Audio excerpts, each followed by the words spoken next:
How we going? Hey, how we going? Scott seems to be having some computer problems at the moment, I see. Yeah, it seems that way.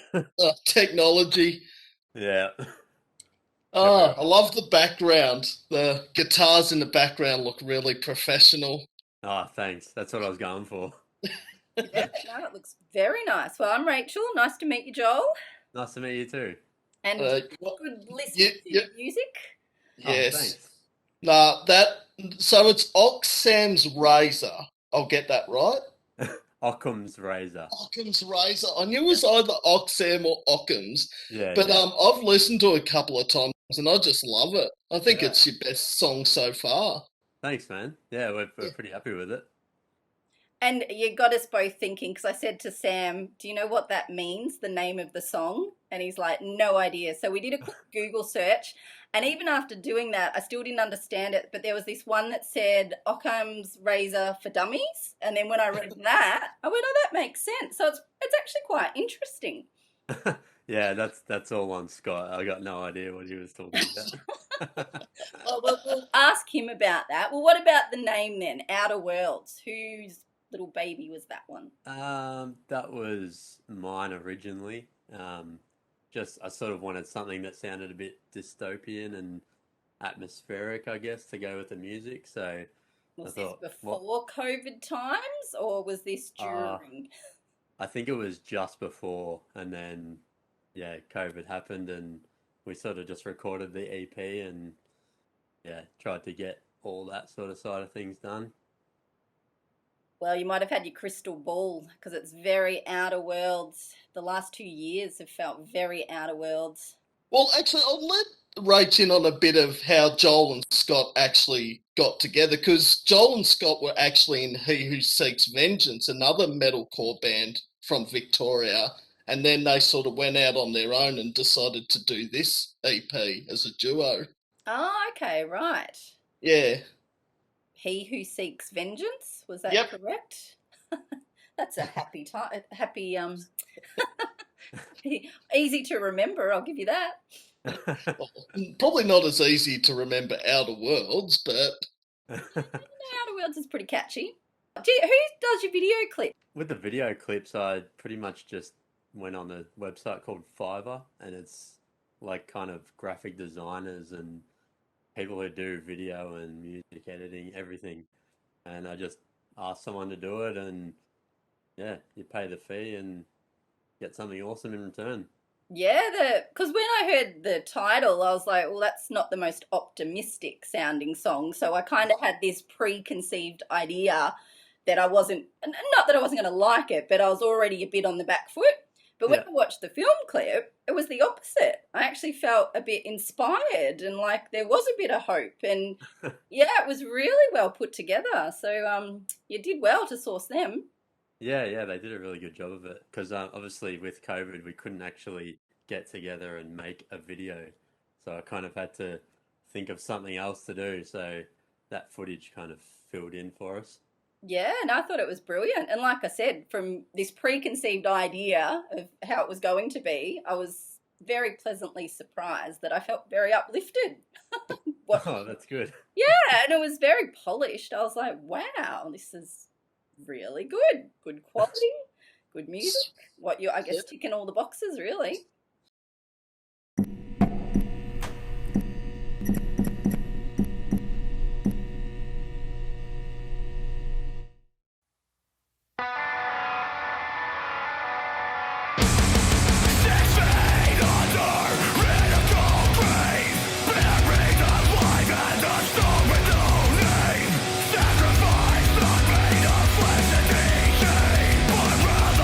Sacrifice the moral life.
It's definitely one of the songs of the year. I reckon it's in the top two easily. Ah, you're too kind. No, no, I'm serious. I think Ocean Sleeper have just taken the cake. Sorry.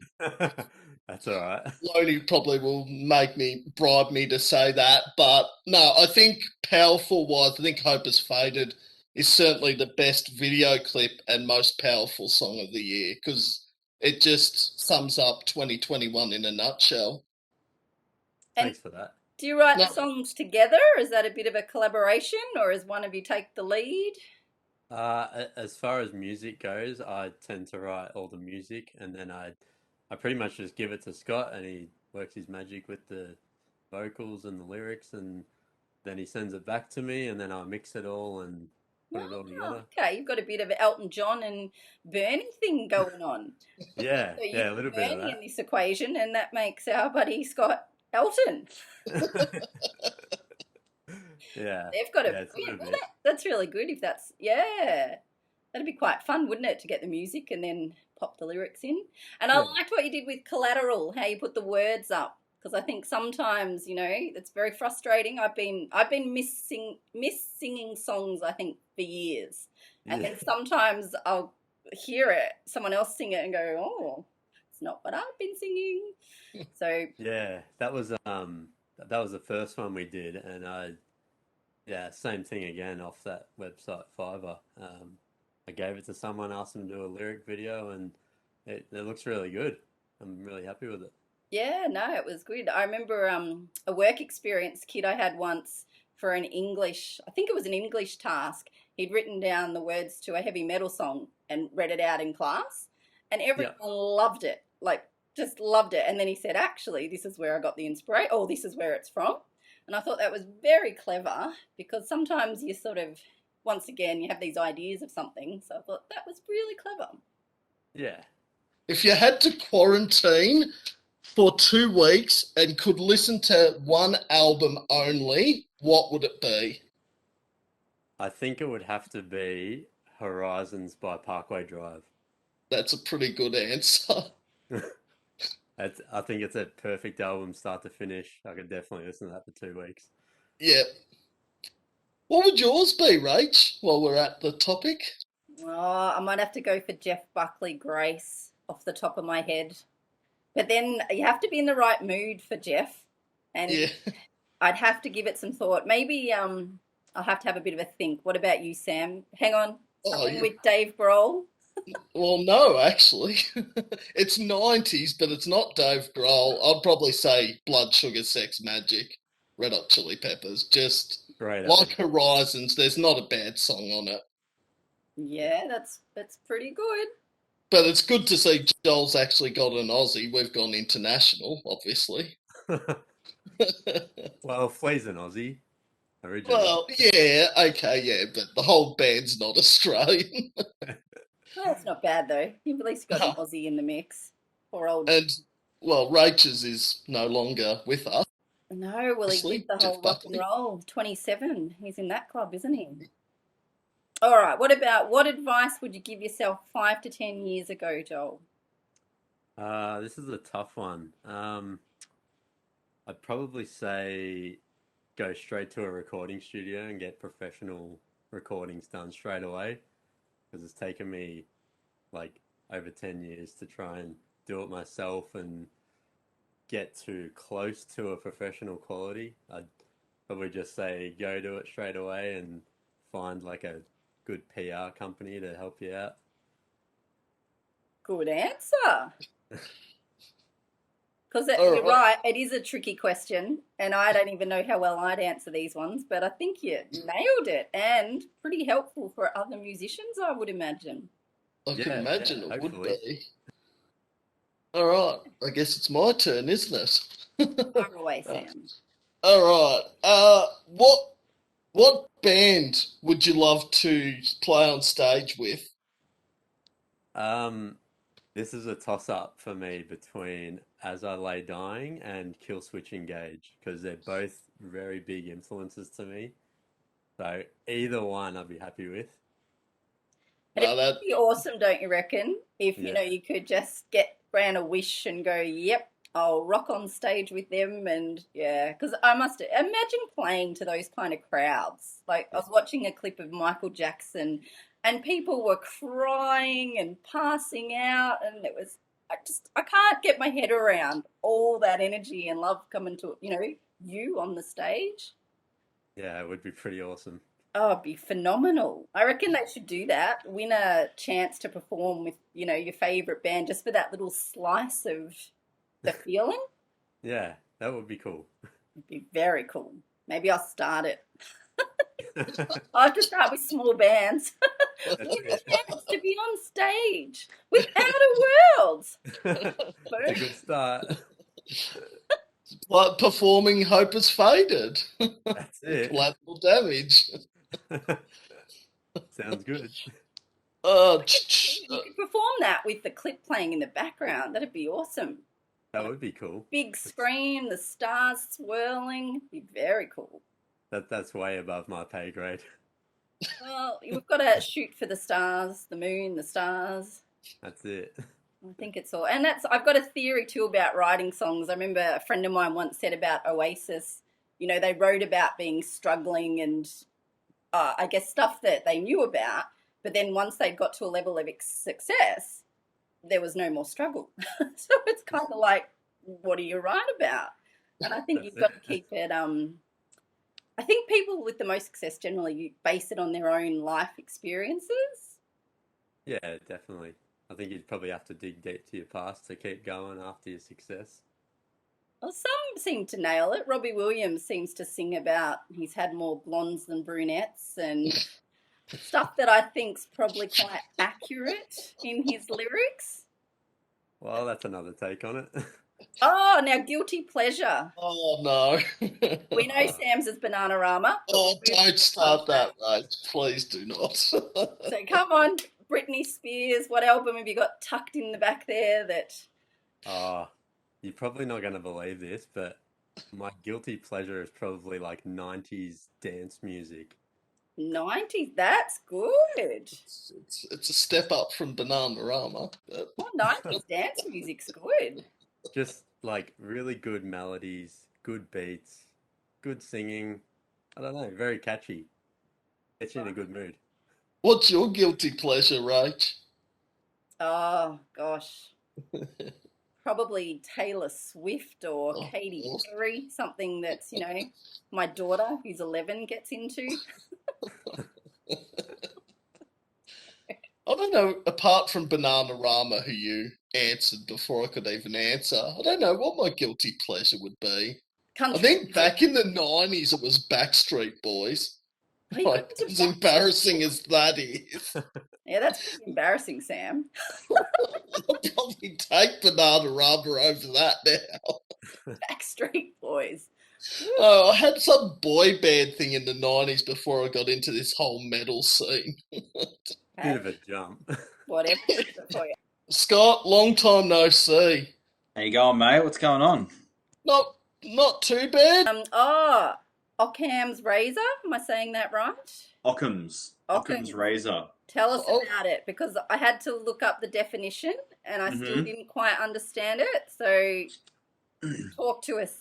Delve into the inner workings.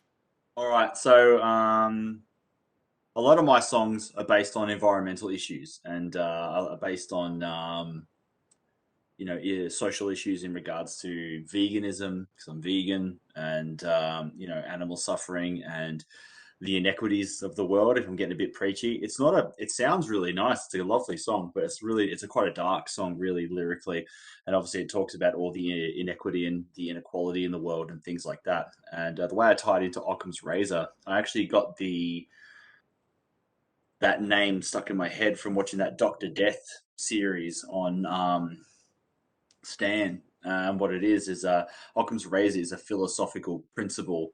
It's really quite long-winded, but when you break it down to like its dumbed-down version, which is where I like to live, it's basically a philosophical statement where the simplest answer is usually the best answer to solving any kind of problem. Not always, but most of the time. The way I relate that into the lyrics for the song is, in order to fix all the issues that are going on with the world, especially environmentally, socially, and all of the injustices and things like that that's going on.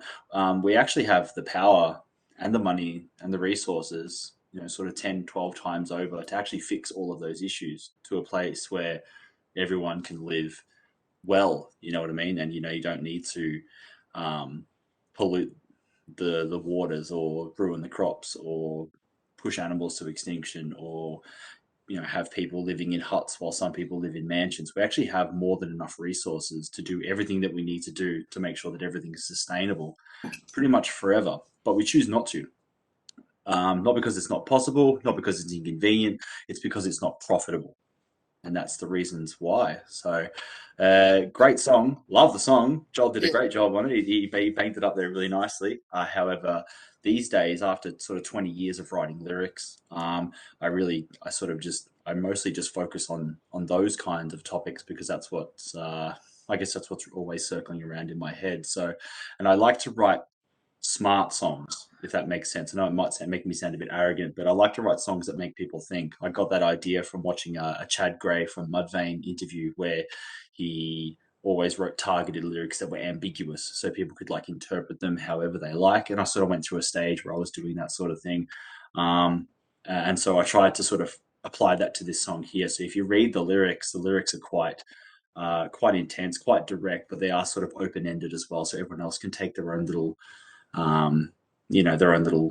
sort of takeaway from it. But in essence, it's the simplest answer is usually the best answer. And we have all of the tools to be able to implement those simple answers to those simple problems, but we make it really, really complicated because people have to get their fair shake. They got to get their money. So that's in the most extended explanation possible. That's what Occam's razor is about.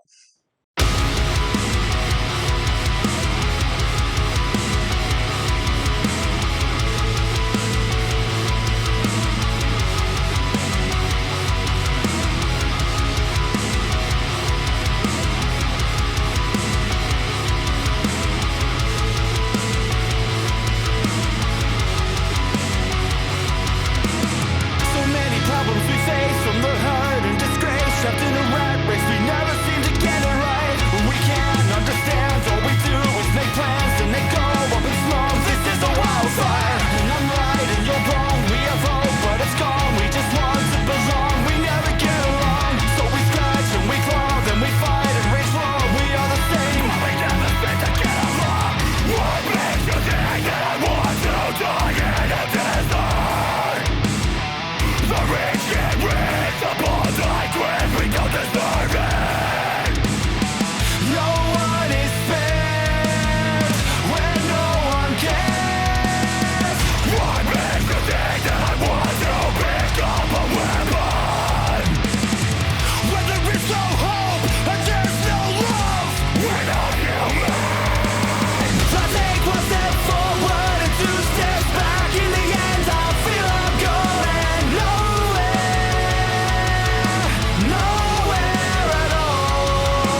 for an eye, blood in 'em, blood out. An eye for an eye, blood in 'em, blood out. An eye for an eye, blood in 'em, blood out. An eye for an eye, blood in 'em, blood. Let's take one step forward and 2 steps back. In the end, I feel I'm going nowhere, nowhere, nowhere at all. An eye for an eye, blood in 'em, blood out. But in the end, I feel I'm going nowhere, nowhere, nowhere at all.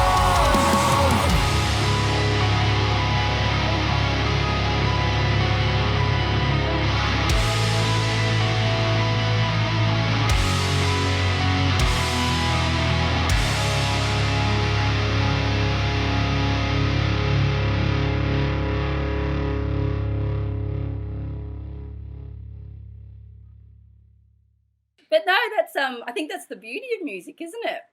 You can get your message across in a beautiful way with beautiful music, and yeah, something that's really enjoyable. I think as musicians, we have a responsibility. Like, I don't get me wrong. When I was a kid, I just wanted to be a rock and roll star, like everyone else out there. But I think when you become a musician, there are 2 ways you can go about it. You can be the kind of person who just makes music for the shits and giggles of it because you happen to have a knack, and then you have someone who's really, really into it. And when you're into it, you can't be a musician without having that kind of artistic mindset. And art is a reflection of society. And I don't want to bullshit people who listen to my music, because society is not in a great state. And it hasn't been for a long time, and it's only getting worse.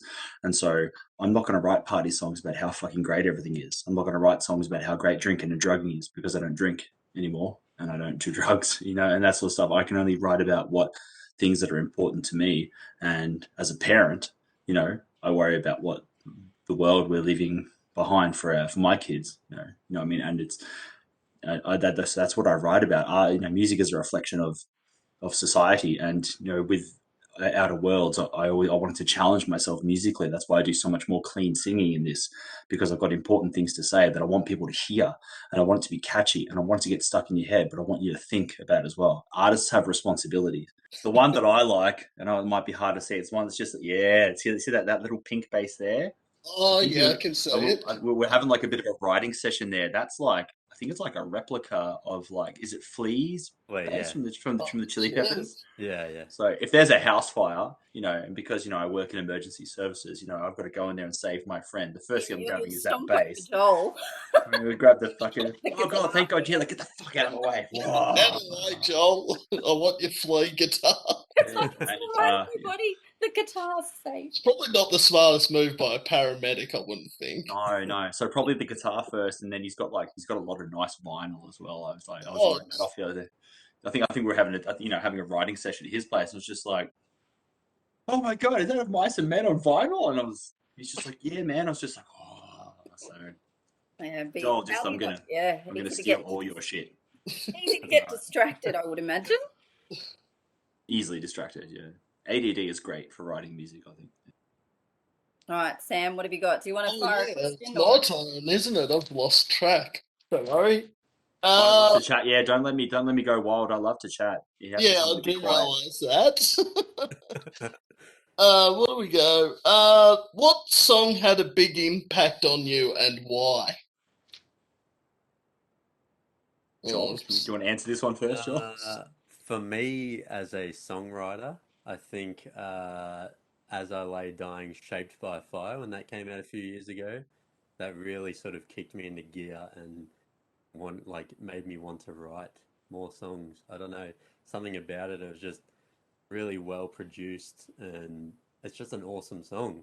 And it's a little bit underrated, that album, but I really like it. So I love Fred Durst, actually. I'll give you guys like a nice little bit of an exclusive on the album. When the album comes out, there's a song called Thinking of You 70, and it's a piss take after I saw Fred Durst that Instagram post where he we made this amazing song, and it's fucking heavy, and and I was just like, it needs to have a stupid name, and I was just like thinking of You 70 from that Fred Durst Instagram post, because he's dressed like he's from the 70s now, and it's awesome.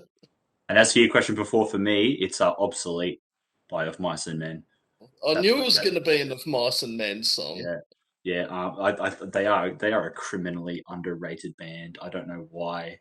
They're getting their dues, but like, yes, as soon as like Defy came out, I think we spoke about this last time I was on the radio because I think it was like, oh, what's the best album of the year? I think it's this. I'm like, well, you're wrong. It's actually Defy, but it's fine. Like, but yeah, but Obsolete Yeah. by Of Mice and Men. When I heard that song, and I think Joel and I were both, we just really vibed on that, and I was just like, this is what like that's the path they're showing us. This is what you want to do. So yeah, that was just I think that song that hit me right in the feels.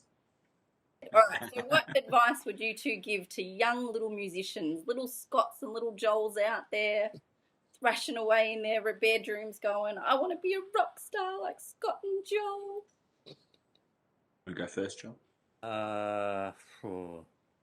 Probably just to touch on what Scott said earlier, just do what you want to do, play the music you want to play. And if people like it, then that's a bonus, but don't play something you don't like to please people. I'm a little bit more like, I'm going to sound like an old school New York hardcore kind of guy, you know, this song goes out to my mother, you know, so I think when it really, really need to stay true to yourself. Everything that I do in life that I love, I had someone along the way tell me that I wasn't either going to do it, wasn't good enough to do it, or I'll never be able to do it. So all the stuff I do in life is something that someone told me I was never going to be able to do. So just don't listen to people. If you have a drive to do something, just do something. You know what I mean? I was told I'll never be on stage, ever. You'll never make an album.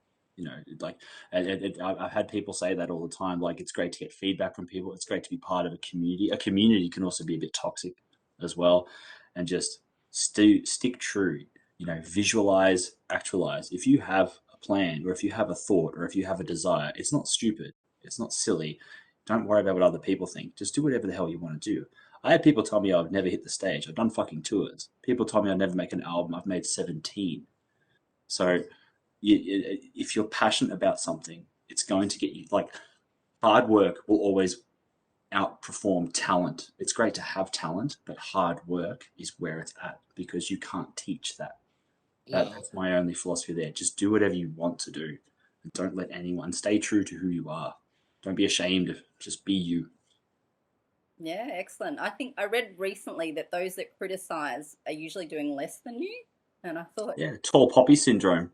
yeah. Mm. So I think a lot of people get a bit like, oh, he can't be successful because then I'll feel shit about myself.